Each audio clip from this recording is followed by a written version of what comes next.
Ladies, hope you're all well. Thanks for jumping on. For those that don't know me, I'm Zoe. I'm a fellow menopause sufferer, and I've been hosting these calls now sort of on a monthly basis. So thanks ever so much for jumping on. Now I'm gonna firstly I'm gonna ask Jane to speak. Jane is actually a customer of mine who started on our Omega capsules because Jane can't hang around. She's a teacher, so she's got reports to do.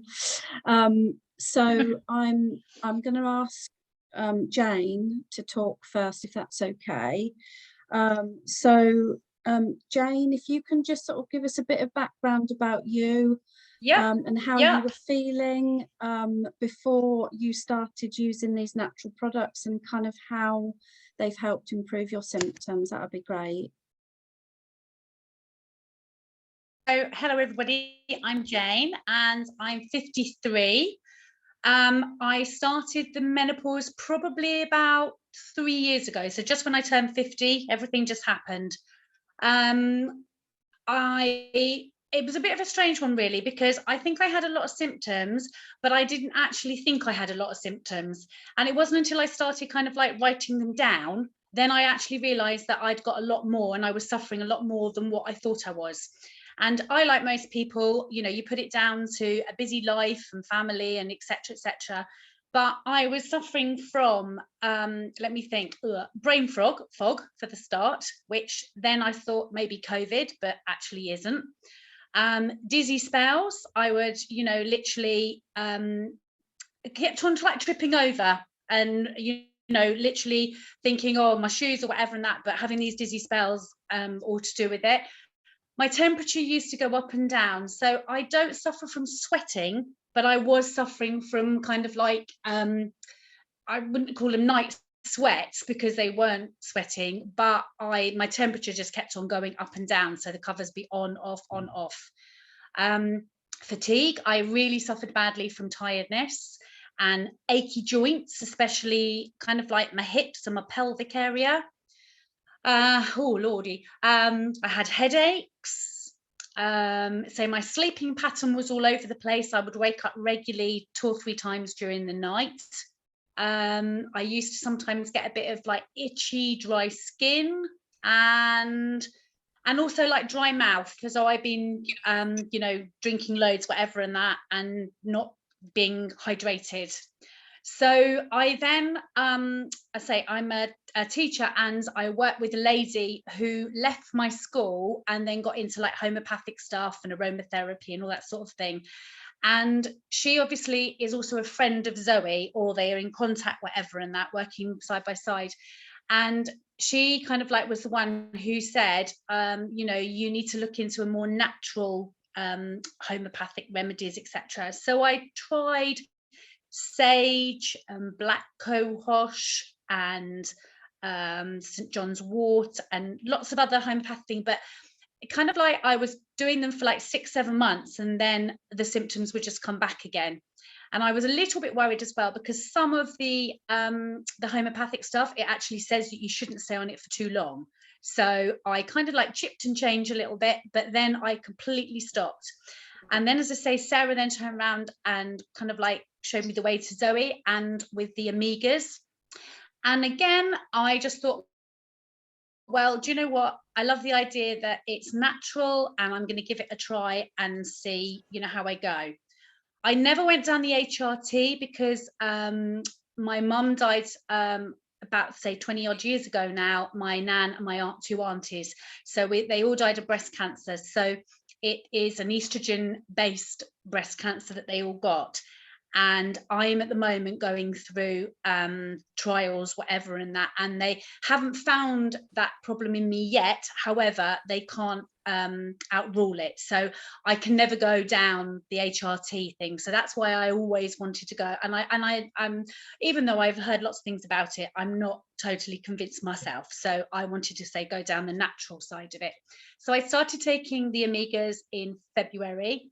And I do remember getting in contact with Zoe and literally 2 or 3 weeks later saying, you know, there's still nothing happening here. I'm not feeling any benefits here, I don't think.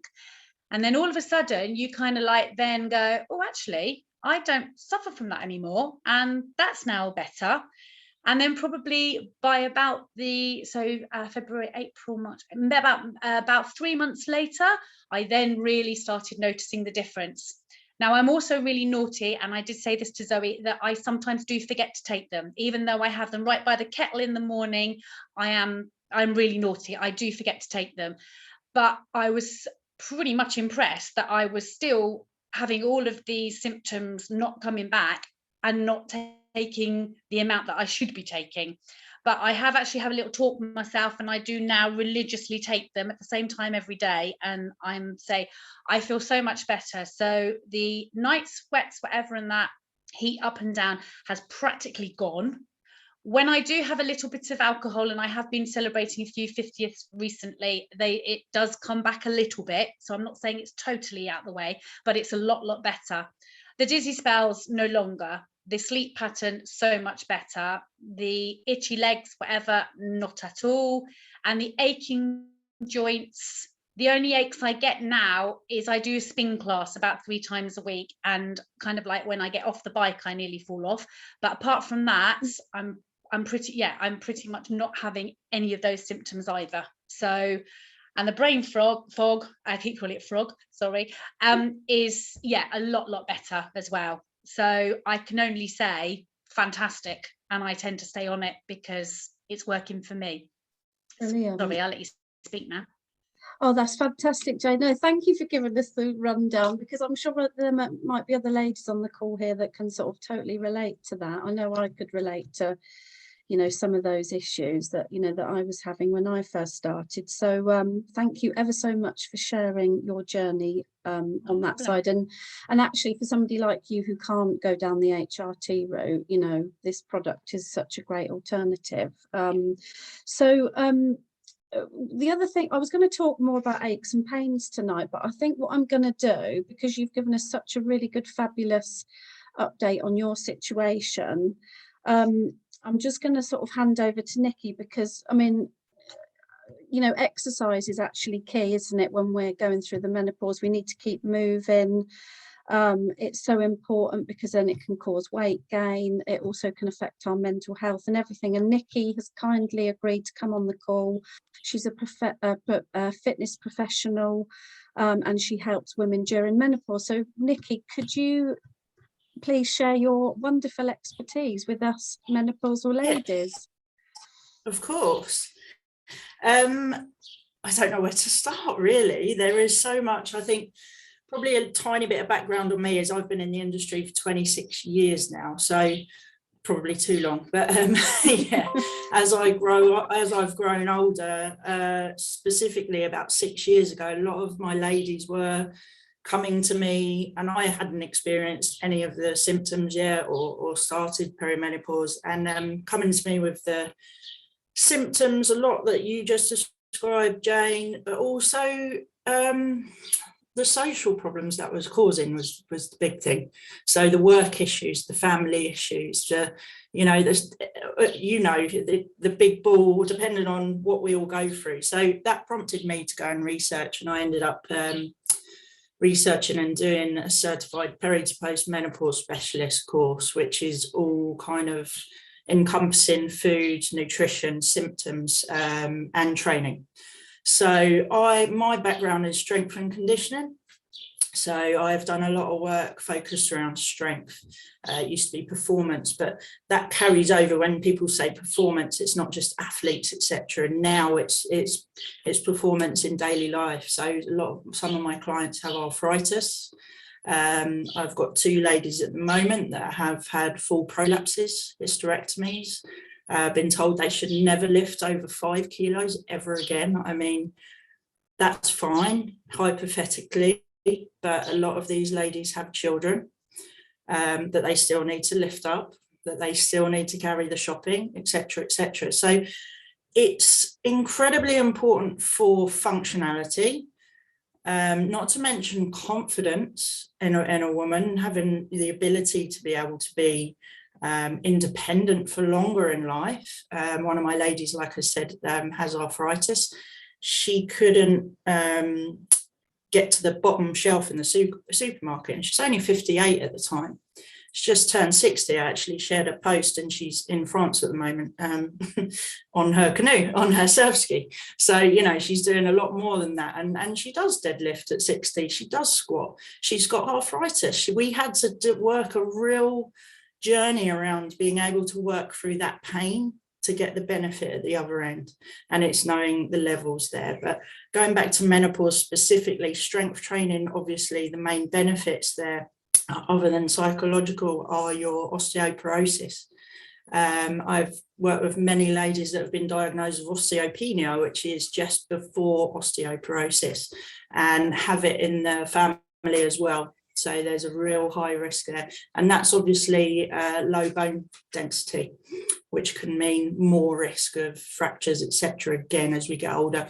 And the biggest cause of death, unfortunately, in women over 65 is falls and not being able to get up and look after themselves, or not being able to look after themselves after that fall.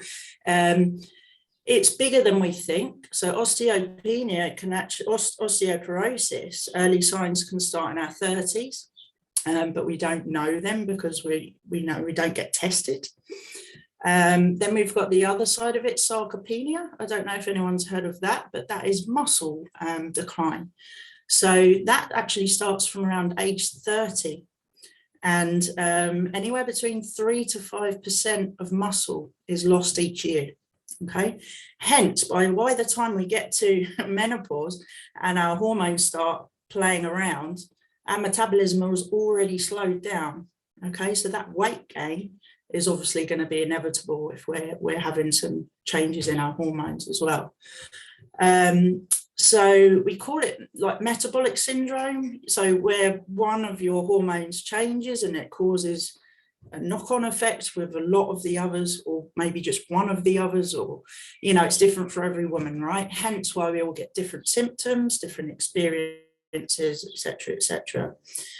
So cognitive function as well. I'm sorry, I'm blurting a lot out, but if I get the basics out and then there's any questions, that's probably the best thing to do. Cognitive function is huge as well. So with any exercise, any pattern of movement,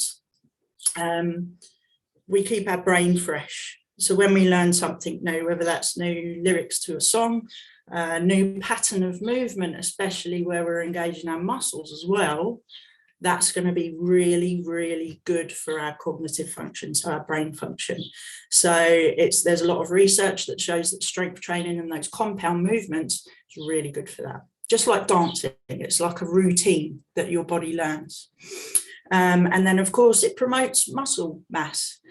And I think this is the biggest challenge for a lot of women I meet, not all of them, but I think the industry, and because of our age, we're all of a set age, 40 plus usually, the industry has usually conditioned women to think they should be slim, not touch big weights, etc., because we're going to get big and muscly. That just does not happen unless you are going to take some extra kind of supplement, shall we say. But, you know, and fair play if you want to do that. But it's that conditioning of, I don't want to get big and bulky, therefore I don't want to lift weights. So I'm going to use my little 2 kilo dumbbells and I'm going to do loads of reps and that's going to be fine. We need to load our bones and our muscles. We can actually reverse osteopenia. Osteoporosis can actually be reversed as well with good programmed strength training. So for me, I guess those would be my main points around why it's so important in menopause. The biggest thing that I see, a lot of women approach me being a PT and having all that experience originally for fat loss. They go, the biggest complaint is what I used to do HIIT, I used to do yoga, I used to run. That is not working anymore. I've cut my carbs out, I've done Atkins, I've done this. It is not working anymore. And I personally experienced that too. You know, things that used to work in a shorter amount of time don't do that anymore. So it's about relearning and readjusting what we do. But the biggest thing and the thing that I love about my job, which is why I call my training what I call it, is the empowerment that happens. So those women usually come and the original aim is to lose weight, to lose body fat. Guarantee 95% of them halfway through the journey forget about that. And it becomes about, I want to be strong, I want to be able, I want to sleep better, and I want to feel better in my body, not the body that someone else tells me how I should be looking now. And it's just priceless. I love it. It's great. So that should give you a little bit of insight, really. I hope it's helpful, but yeah, feel free. I don't know if you want to ask any questions, or Zoe, if you've got anything. Brilliant. No, well, what I was going to say was, if we do a questions and answer thing at the end, there's a couple more things that I wanted to cover. But thank you so much for that, Nikki. That was so interesting, and it makes a lot of sense. And you're right about the whole kind of weights thing. You know, people think they're going to be like these big muscle women if they're going to be lifting weights, and actually it's not that at all. And I've just started changing the way that my exercise regime is sort of geared more around weight training now than it was before. I was always running and HIIT and all that. So, and I'm already kind of seeing the differences in that, which is brilliant. So I just wanted to go back to, obviously Jane kindly spoke to us about how the omegas, you know, which is a natural product that I started taking myself, because I just wanted to tell you a bit about my journey. So like Jane, I mean, I was suffering with the night sweats, the hot flushes, I wasn't sleeping, the aches and pains were unreal, you know, and this probably went on for 6 years for me, the aches and pains, and I didn't even think that I was in menopause at all. So just generally my mood was not good. You know, I could lose my temper easily. I didn't like the way that I felt. I was really tired all the time, so I'd go to bed feeling tired, I wouldn't be able to sleep, and it was just a vicious circle. And I suffered so badly with my neck. I had because I sit at a desk all day, you know, my sports therapist said, oh, it's, you know, it's a very common complaint, a stiff neck. And it could be unbearable some days. I'd be popping the paracetamol and the ibuprofen as well. At the time, not that I was really wanting to go down the HRT route. It never agreed with my mum, so that always put me off. But I was actually advised that it was in short supply and that I wouldn't be offered HRT. And I was told to go and source a natural product, because there was a lot of good natural products out on the market, and that's exactly what I did, and I stumbled across these products. So we actually do a range of products, and I take them all, and I've had benefits in lots of different areas of my health. But for me, the omegas, which you know, which James spoke about, they're the ones that really helped generally my menopause symptoms. So within 4 weeks, my hot flushes, my night sweats had stopped. I literally get the odd one now, but not like I used to, where it was up and down all day. I sleep better now, and my mood and my brain fog have improved, and my aches and pains, oh my God, they're just not there now. And I exercise more. I'm exercising 4 times a week, and they've just massively improved. And actually it's quite interesting, because you know you think, how would an omega capsule be able to do all that? Well, I mean, the difference in ours is that ours have got all 5 omegas in them, so they've got 3, 5, 6, 7 and 9, and there's certain omegas that you can't, you know, that you need to take in through your diet, that you have to supplement through your diet, so it bridges the gap with what you're not eating in your diet every day. And ours are also bioavailable as well, so they go straight into your bloodstream, so they're stored, whereas a lot of synthetic products out there that you buy in the shops, the body doesn't recognize that, so you lose a lot of that when you go to the toilet. And ours are vegan as well, so we go straight to the source that the fish feed on, which is the algae. So ours don't taste fishy either. There's the 2 capsules there, and they've got the oils inside them, so that's why they call them the liquid gold. So no fishes were harmed in the process of making these. They also contain EPA and DHA, which contribute towards the heart, eye, and brain, the eye, heart, and brain health. And so, I mean, your body's got estrogen receptors all over, and what happens in menopause is they start to obviously the estrogen levels start to decline. Now, omega-3 is actually it's made up of a lignin compound, and lignans can actually trick the body into thinking that they are estrogen, and they can bind to those receptors. Now, I don't know, this is all research that I've done, and it kind of makes sense for me as to why we've got so many great testimonials of how people have improved their aches and pains since they've been taking our omega capsules. We've got a product stories group which has got so many testimonials in there. I've put a lot of testimonials of my ladies, like the likes of Jane, in there, who have actually done a written testimonial. So if you're not in that group and you'd like to be added to take a look, then you can go back to the person that invited you on the group.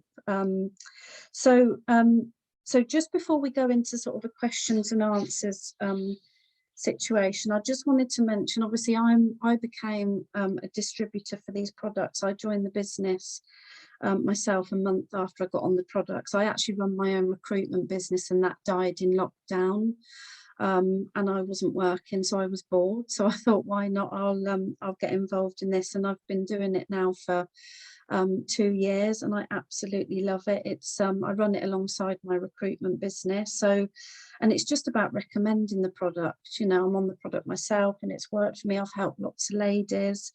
I love the community and the team that I work with as well. There's a few team members on this call today. And you can earn an extra income by recommending something that actually works for you.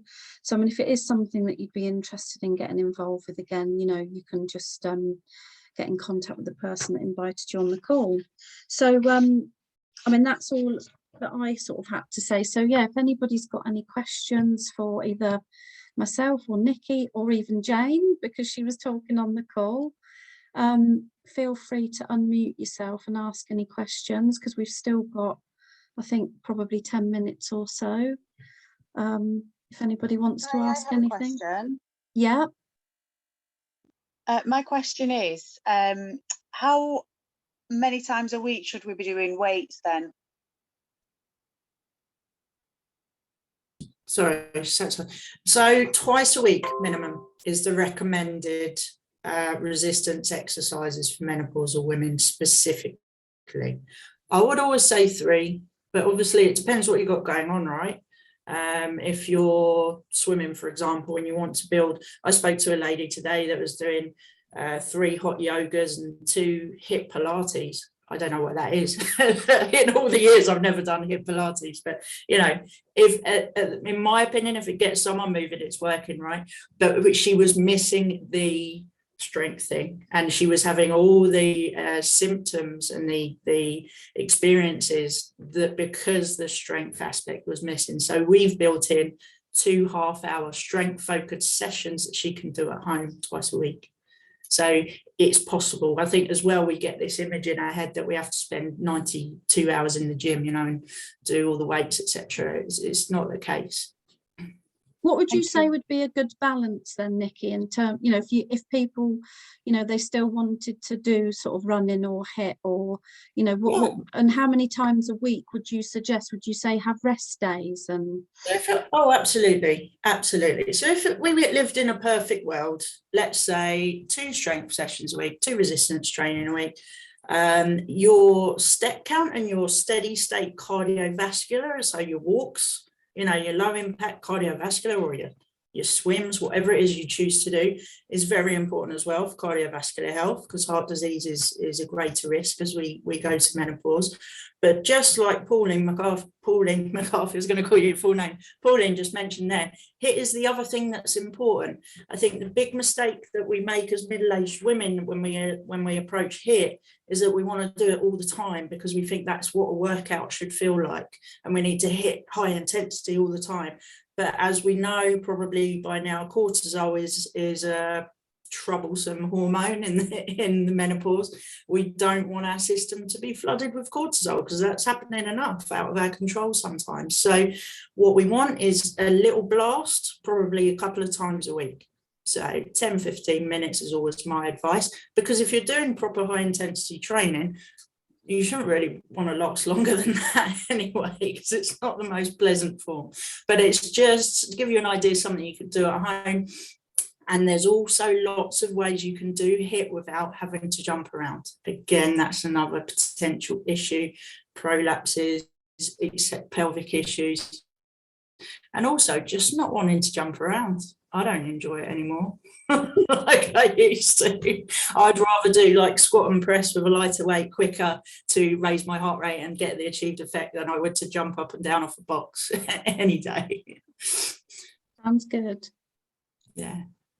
And how many times a week do you work out, Nikki? 4 to 5. 4 to 5. I've just done something crazy and signed up for a powerlifting competition last week, just for the experience, nothing more than that. I've lifted weights for years, and you know, I sort of figured, you know, it's now or never. So, and there's ladies in the same competition, by the way. There's a lady that's down at the gym that I train at who is 60, and she's been going to the club for 6 months, not even, never done any weightlifting before. Went there, she's been through a bad divorce, etc. And she's just deadlifted 100 kilos, and you know, and you're just like, oh. But yeah, again, it's just that empowering atmosphere, because it's all different shapes and sizes, and strength is physical as well as mental, right? The two go hand in hand. When you feel strong and able physically, I can't tell you how much it can improve your self-esteem. It is just perfect. So yes, sorry. So in a perfect world, 2 strength sessions, a couple of steady state cardio sessions, and a couple of short HIIT sessions. Don't forget your steady state cardio can be walks. Yeah. Right. Brilliant. Well, I walk the dog every day, so I'm doing that every day on top of the other bits. So, so it does make you feel better, though. Sorry, Pauline. Yeah, you go ahead. Yes, I've got my hand up. I wanted to ask a question, but first I wanted to give an experience about the HIIT that I do. I do it in the swimming pool, and I swim 2 lengths slowly, and then I swim 2 lengths as fast as I can. And then I do 4 lengths slowly and 2 lengths super fast, and 20 lengths all together. And I'm finding that's great. Yeah, that's really good. So it doesn't have to be in the gym, or it doesn't have to be running on the spot. It can be whatever makes you. Absolutely. The idea of HIIT, in case anyone doesn't know, is that you make your heart rate go up and then you give it time to recover. I like to think of it as just stoking your metabolism, just stoking the fire, poking it a little bit to keep it burning nicely, but not over poking it and chucking fluid on it. So, but Nikki, you were saying that I think you said 6 or 8 minutes or something like that. You know, but the stuff that I've been reading about it, they say it should be 2 minutes. Yeah. Okay. So maybe you're so strong. Like my physiotherapist, he said, okay, you do your 2 lengths. Yeah. You'll be out of your. Said, but you'll build up resistance. So eventually you're going to have to do 4 lengths to get that heart rate going. Absolutely. So you're miles and miles ahead of us. No. It all depends. It's all relative. So that the HIIT that you're doing, of course, it's going to be longer intervals, but for a longer time. Does that make sense? It's still essentially HIIT is in interval training. Yes. It's the interval training. So the question, I have a question for Zoe. This product that you were talking about, you haven't really given us any information about it or how we can see it. Is it, on one thing, is it multi-level marketing? We are a multi-level marketing company. Yes, it's. I mean, I can share information with you. You know, we can have a chat after this call. You know, I can share information with you on the product. I can show you the product testimonials of, you know, how it's helped people. I can share the information with you on the ingredients. It's really how much information you know, that you want about the product. But that's something, unless you've got any specific questions that I can try and answer now on the call. We have got 5 minutes. I'll tell you what it is. It's like, you know, I've been helping people with menopause for years now. Okay. I'm 62. I turned 62 yesterday. Oh, happy birthday for yesterday. Thank you. And I had a podcast for 3 years, Menopause More. I've had a break, but I'm about to start it again. And I'm making an online course for women. And I do a stage show. And I've performed this show in many countries. And I dress up in my glitter and my feathers and just have lots of fun. I talk about menopause, but giving natural solutions to our problems in the show. And I do some singing and sometimes oil painting, sometimes flower arranging. It's very, you can't peg it in one place. It's just fun, you know, for women. Sounds great. And they learn about menopause and then they go home remembering it because I've made them laugh and things like that, you know. So I'm always interested in finding products that can help naturally. Yeah. So that's why I'm interested in this product. Yeah, and actually, just one interesting point as well. I mean, I could talk to you all night about the products, but we haven't got time. But I was on a live call earlier with our product. I think she's our product development director. So she's been in the company now for over 14 years, and she's been involved in the development of our product. So she's from sort of a chemical engineering, you know, background. She's been to university in that sense. So and she was at one of our London conferences recently, and she's based in the US, and she was saying that you know, our company, all of our product development team, they all take our products, and that's quite unusual for somebody in that type of role to be actually taking the products that they're involved in producing themselves, because a lot of other companies, they know obviously at that level what's in the product, and so in this sense, you know, there's nothing nasty in our products at all. You know, we've shared the ingredients with people as well. And in actual fact, Jane mentioned Sarah, the lady that kind of, you know, we kind of, or I got to know Jane through Sarah's, she's I think she's got a degree in nutrition, and she allows me to sort of recommend my products on some of her online pages as well. And I mean, you may know her, she's got her own menopause group, Healthy Menopause, Sarah Jensen. I think Nikki, you might be on there. So Sarah and I have spoken about that, and you know, she's quite happy to recommend our products as well, because she's seen the ingredients and she's very much of the detail of that, you know, to make sure that products are they've got natural ingredients in them, and there's no sort of nasties in there. So yeah, I thought that would be quite interesting to share with you. Thank you. I see that we only have 2 minutes left, so I don't want to hog the thing. You've got something to finish with. But we can chat afterwards anyway. But yeah, has anybody else got any more questions, either for Nikki or myself or Jane? No. If it's okay with you, if everyone's happy, I'm going to go because I've got lots to write. So bye-bye, everybody. Thank you, Jane. Thank you. Yeah, no worries. See you all soon. Bye-bye now. Thanks, Jane. Bye. Bye. So yeah, we've literally got a minute, I think just over a minute left now, ladies. So if anybody has got any last minute questions, or you know, if they wanted to message, so shall we wrap up the call then, ladies? I don't think anybody seems to have any more questions. So thanks ever so much, Nikki, for coming on. Thank you, ladies, for joining us on the call. Hope you found it informative. If you've got any questions, like I say, drop us a line and we'll be happy to help. Enjoy the rest of your evening. Thank you. Thanks for having me. Okay, Nikki, take care. Bye.